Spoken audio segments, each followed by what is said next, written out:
After 16 public meetings, 10 private interviews with victims and family members, and hours reviewing documents, a final report by the commission investigating the deadly Lewiston shootings details how the tragedy could have been prevented.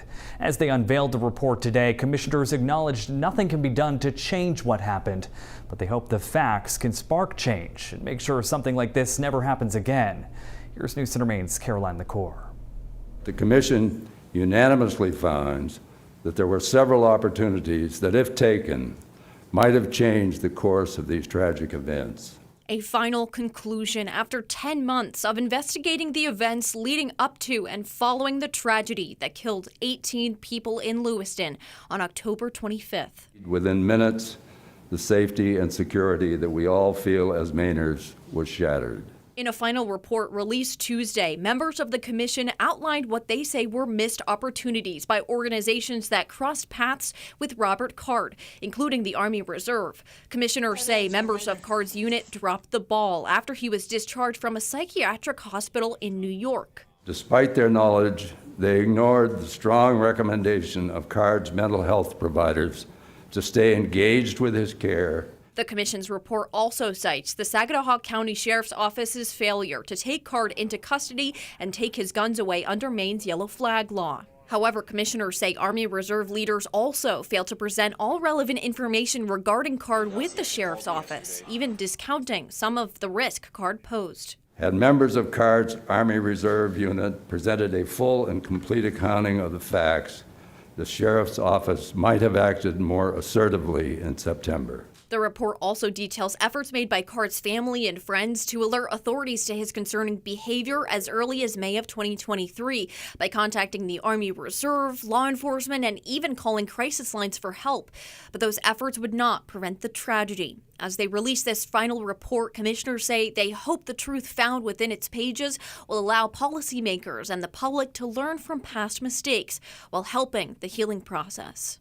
All of us, and surely everyone here, wishes we go back and change what happened in the months, weeks, and days and minutes leading up to the tragedy. We can't. However, we can look forward. In Lewiston, Caroline LaCour, News Center, Maine. Hearing that the shootings could have been prevented has been painfully difficult for victims and loved ones.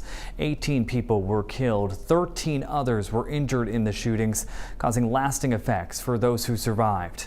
News Center Maine's Sam Olson has more on their reaction today from Lewiston. The report released at Lewiston City Hall is the final piece of the commission's work to determine what led up to the night of October 25th. After the meeting, we heard from shooting survivor Richard Morlock and Megan Vazella, who lost her husband Stephen at Schmangy's Bar and Grill. The pair stood on the steps of City Hall to share where they are in their healing process almost 10 months later. Vazella says she misses her husband's sense of humor, his laugh, and his joy. She says every day is a journey of grief and anger, and her path toward healing has not been a linear process. She says it's a journey she never asked to be on. We've gone through a lot of broken pieces. It's like we're walking through the shards, one step at a time, one day at a time, and still attempting to enjoy our lives because life is short.